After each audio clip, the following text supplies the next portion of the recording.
All right. Start with the A. Yeah. All right. We're thinking today about how that you and I can live on mission for Jesus. How God can use us anywhere, anytime. And we're leaning into what are often called the blessed rhythms.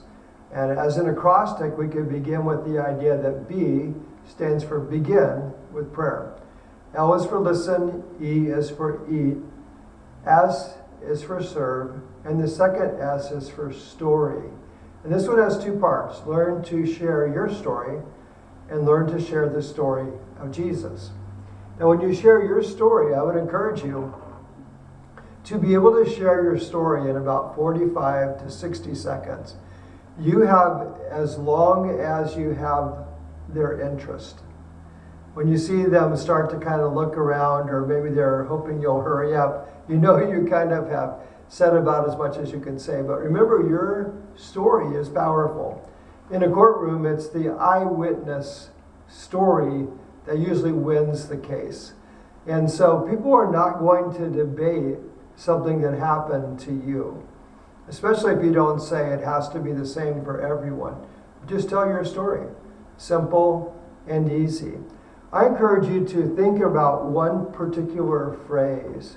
For me, a phrase I use sometimes is, when I was younger, it seemed like I was always trying to climb the ladder of success.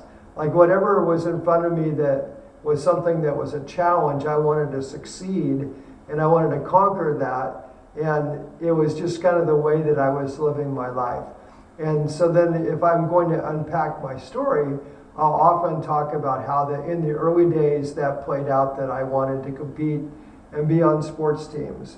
If I was in the choir, somehow I became the president of the choir. I'm not sure how, but it just seemed to happen.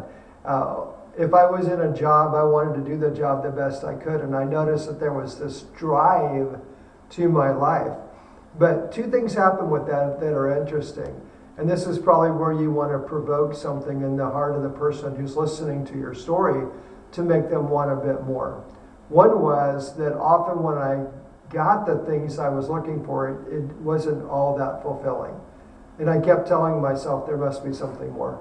The other thing was there were times where I was unable to accomplish what I was trying to accomplish. It was very disappointing. And then I wondered if I really had meaning or worth or value if I couldn't pull off these things I was trying to accomplish. And when you leave a little bit of a cliffhanger with a person like that, they want to know more. Well, what happened then? And then I talk about how that I found that the most important word in the English language to me is grace. That God did something for me I could never do for myself. And then I tell the story of Jesus, which we'll talk about next.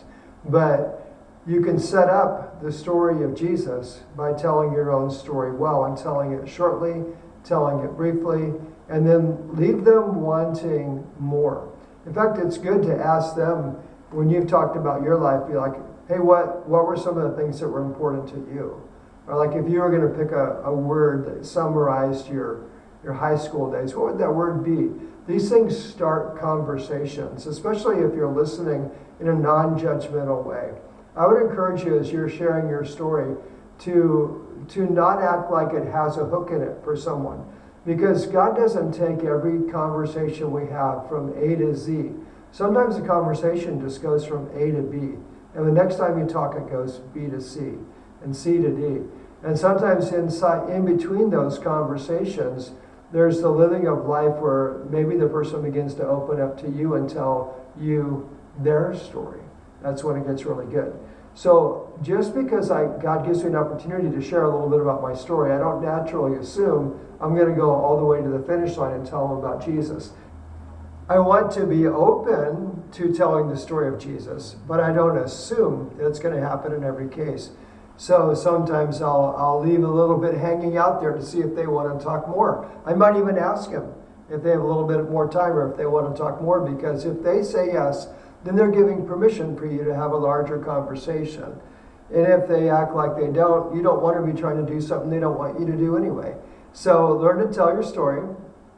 Tell it in an engaging way.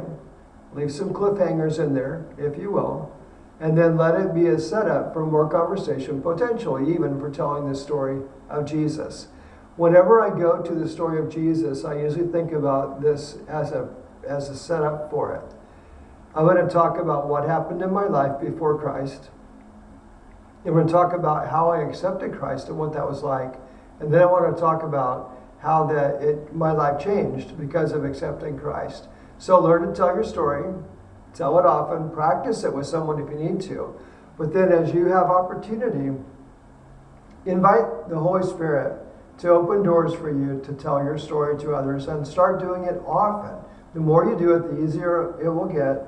And most of the time, people are going to welcome the fact you shared a bit of your life with them, and they might even share some of their life with you.